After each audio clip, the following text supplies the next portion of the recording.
Eddakiika ziri bbiri ezize ku ssaawa 3 ez'ekiro musiibye mutya nnawo bannaffe abatuwuliriza.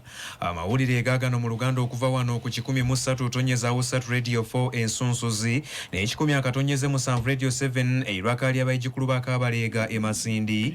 Nze Kagogwe Fulgence Peterson ogabasomeranga ndi wamu ne munnange nange Nalumu Irene kangatandike n'akulira ekibiina ekya National Unity Platform Robert Kyagulanyi SSENTAMU agamba nti abawagizi be abali mu bisatu be bakwatiddwa olwaleero mu kavuvungana akabaddewo ab'ebyokwerinda bwe bamukutte okuva ku kisaawe ky'ennyonyi Entebbe yogayoga mu maka ge Magere okuziyiza abadde beesomye okumwerekera.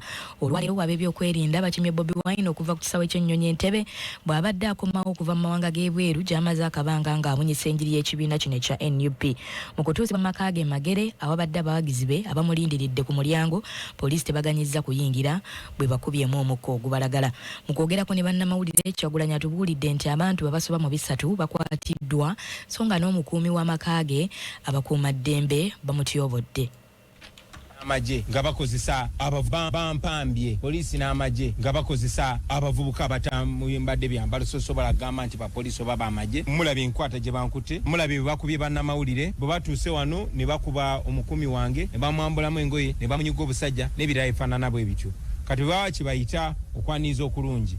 Nsaba bategeeza nti saabasabye kunnyaniriza era sikwagala era ne wano baveewo kubanga bajjudde eri wansi. Kyagulanyi atunnyonnyodde ku bibaddewo ng'akwatibwa okuva ku kisaawe ky'ennyonyi Entebbe okutwalibwa mu maka ge. Ntuuse olwaleero Entebbe ku kisaawe ku ssaawa 4 ez'okumakya naye olubadde okutonya ku kisaawe bansise ku nnyonyi abasajja nga tebali mu uniform ya poliisi wabula nga bambadde butaaga nga balinga abakola ku kisaawe. Bantadde mu kamotoka ka bulijjo ne banvuga ne bantwala ku kisaawe ekikadde. Otuuse ku kisaawe ekikadde ekyo ne banzijamu ne banza mu motoka y'amagye ne buntuula omwo ababadde nga 15 emmotoka esimbuliddewo naye tuyise kukubeera nga abantu bakwatiridde ku side ne side naye engeri emmotoka gyembaddemu gyebadde tinted ng'endabirwamu nzirugavu nga kizibu okutegeera oba nzaali omu. Agamba nti newankubadde ng'alemeseddwa okwanirizibwa abantu be olwaleero mu bbanga eritali lya wala wakuvaayo abulire eggwanga kyazzaako. Bamaze emyaka egisukka mu 5 nga bagezaako tutiisatiisa naye tufaanana ng'abatidde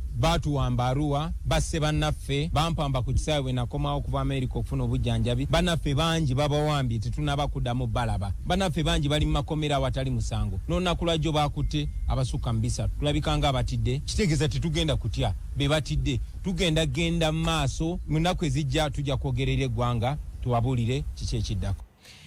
Era mu buufu bwe bumu Ssaabaminisita wa Uganda Robin Nabbanja Musafiri awakanyiza ebyogerebwa nti akulira ekibiina kya National Unity Platform Robert Kyagulanyi SSENTAMU Bobi Wine asibiddwa mu maka ge ng'atakkirizibwa kwetaaya.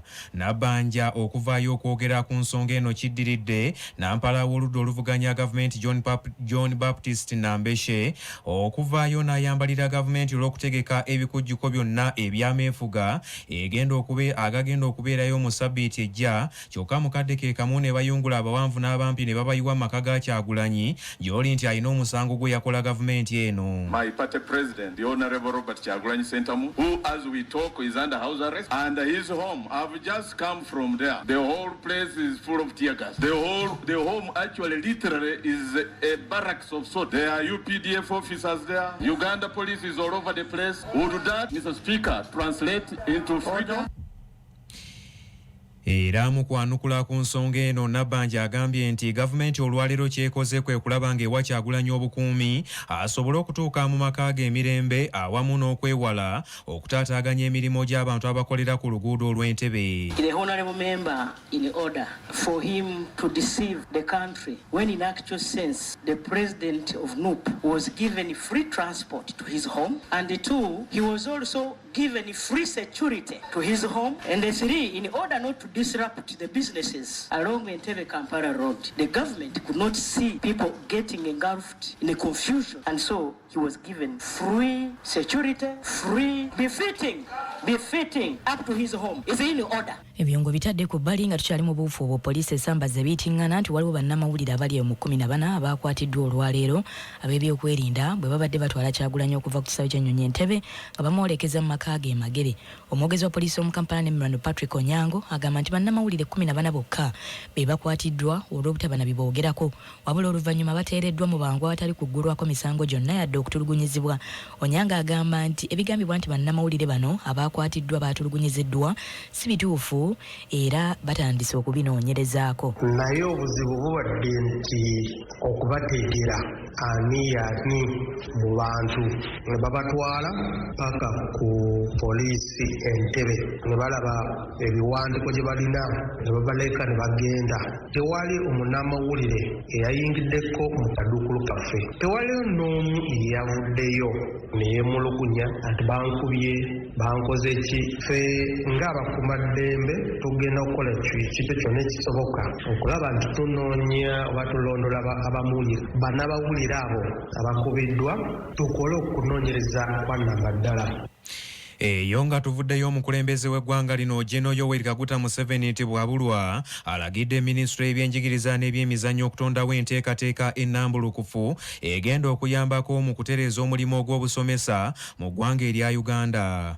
Bino nno byebimu ku byayagala biteekebweko essira era nga mulimu okulaba nga wabeerawo emitendera egy'enjawulo egigobererwa naddala mu kusasula emisaala gy'abakozi saako n'okubalinnyisa amadaala naddala mu mulimo gwabwe guno. Okwogera bino Pulezidenti Museveni abadde ku mukolo ogw'okukuza olunaku lw'abasomesa ogutegekeddwa mu kisaawe ky'ameefuga e Kololo era abadde ayanukula okusaba kwa Vincent Elonga akulira ekibiina ekitaba abasomesa bonna aba saayansi mu Uganda ki Uganda Profession Science Teachers Union.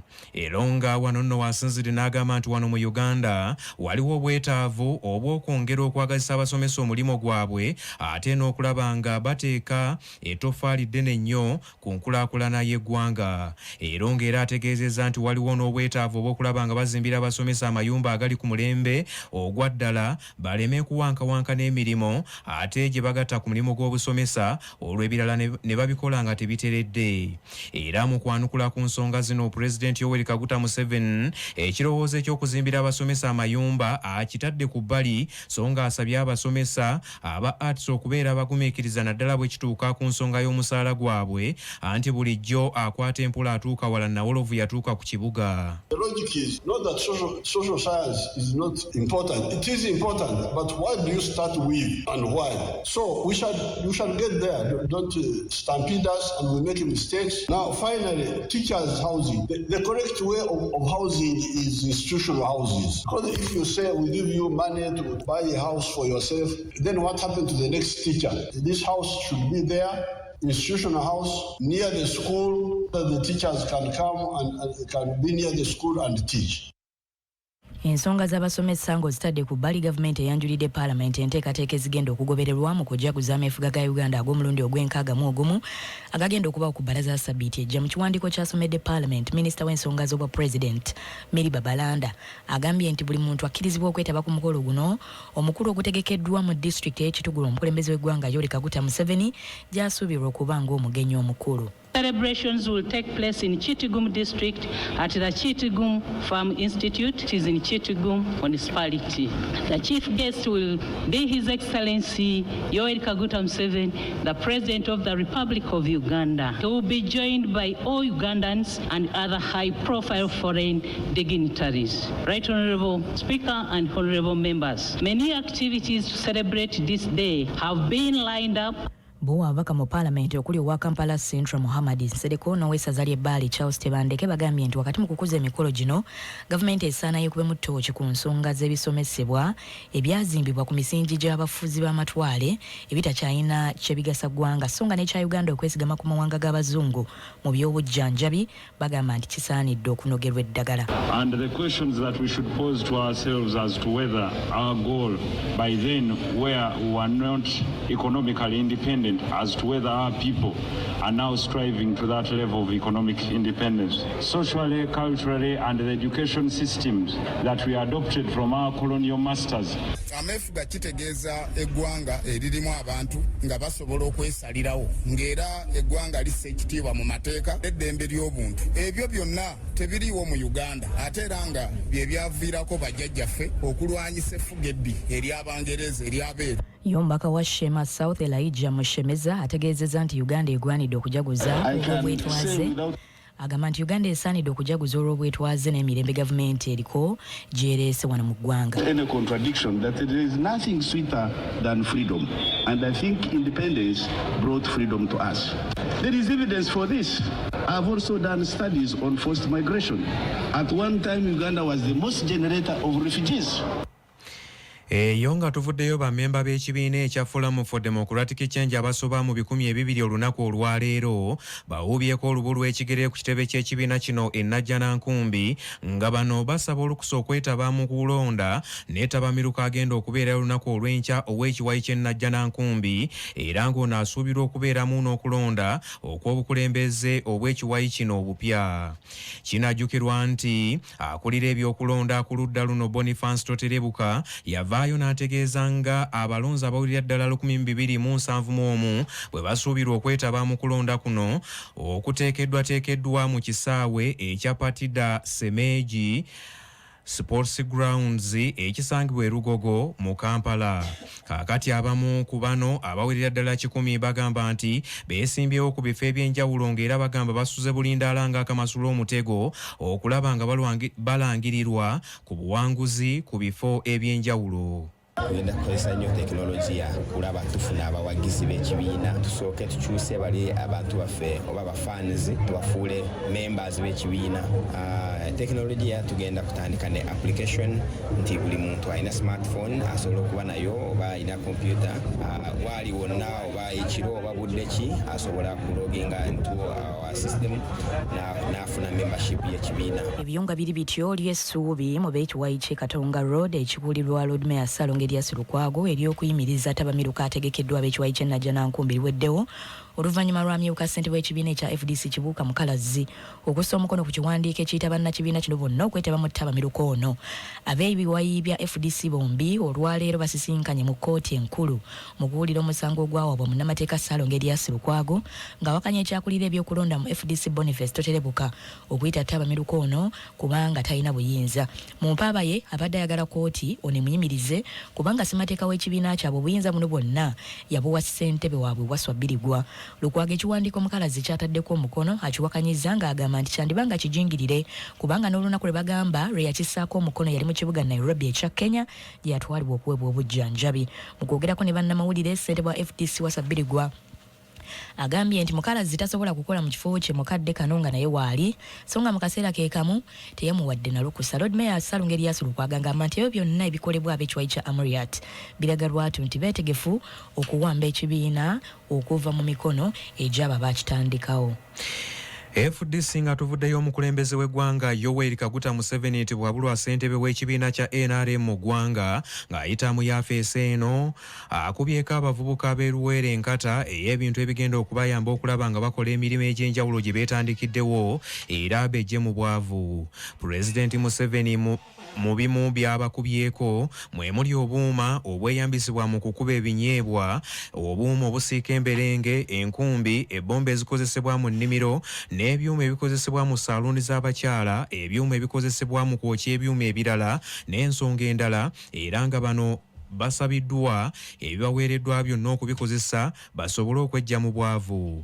Kaakati ebintu bino byeteekeddwa akulira ekitebe eky'ekibiina kino ekya NRM Hajati Hadija Namyalo era nga abibaweeredde ku lunaku olw'okukuzibwako olunaku olw'abavubuka ab'eruweero era bano abakalaatidde nti byonna ebibaweereddwa basaanye babikuume era babikozese okulaba nga bejja mu bwavu.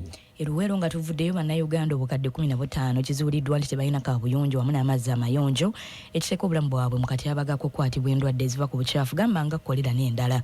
Bino byanjuddwa mu nsisinkano ebadde ku Hotel Africana mu Kampala eyeetabiddwamu ababaka ba Parliament ne bannakyewa okuva mu kibiina ekya Uganda Water and Sanitation Network. Alipoota eraze nti ku buli maka 10 amaka 3 tegalina kaabuyonjo. Abamu batindika engendo mpanvu okutuuka we ziri so nga n'abasuubuzi abakolera mu butale n'ebizimbe ebiwerako kizuuliddwa nti kaabuyonjo zaabwe zisinga teziri ku mutindo. Alipoota yemweraze nti ne mu masomero ga primary nayo teri kaabuyonjo nga n'agazirina zajjula dda ne zigwamu.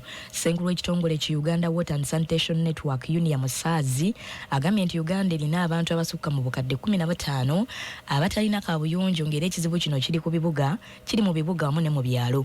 Unia Musaazi asabye gavumenti ekwasizeeko bannakyewa mu kutumbula obuyonjo n'amazzi amayonjo mu masomero ne mu bantu ba bulijjo gye bawangaalira kiyambeko mu kukendeeza ku nsimbi bannansi ze bamalira mu malwaliro nga bejjanjaba olw'endwadde eziva ku bukyafu. Ebyo nga biri bityo poliisi mu district y'e Masindi ekutte abantu 6 nga bano bagambibwa okubeera abalimi b'enjaga kungwa mu kitundu ekya Kajura South Sero mu Central Division mu municipal y'e Masindi. Abakwatiddwa bano kuliko Mubiru Latifu wa myaka 43, Tumusiime Deuta wa myaka 16, Amanyire Judith wa myaka 21, Asaba Robert wa myaka 39, Musinguzi Patrick wa myaka 45 ne Majara Jane wa myaka 43 kyokka ye Kamanyire Dewo ataddeko kakokola tondeka nyuma okwetegula ekibabu kya poliisi. Wabula abamu ku bano abakwatiddwa bagambye nti byonna ebibagambibwa nti balima enjaga babasimako matugambuzi kubaliisango newankubadde nga ate ye Majala Jane agambye nti enjaga eno bagirima okulaba nga bagyeyambisanga eddagala ekozesebwa mu kujjanjaba kansa, sukaali, puresha n'endwadde endala ate n'ezo ezitawaanya enkoko zaabwe. Ati nkuzire poloti kikumanyisa batwale nnyo kama kibanja aroho abantu bajjani balima bakabaleta special baroni balima ne bagenda timanyi banka nyo nkumanya mukamo kibanja bwentu twende tukola mulimu ebitoke nugo mulimu gwetu ku mwaka tutulima tutukola bino kubirwa bwo yoti bikozesa sigarangi nyo na haraki tuweze mwirwaro bwino kuteka musende zaga bankebere bansange muganjaye. I told I use it for the pressure, sukari and cancer in uterus. I take it on my own. I have never got someone to give it. There is a doctor who taught me. Ssentebe wa LC ya Kijura South Alfred Nkwamia avumiridde nnyo ekikolwa kino era n'agamba nti obumenyi bw'amateeka bweyongedde nnyo mu kitundu ky'e Masindi bw'ova ku njaga abayaaye gye beekeserera obugonja.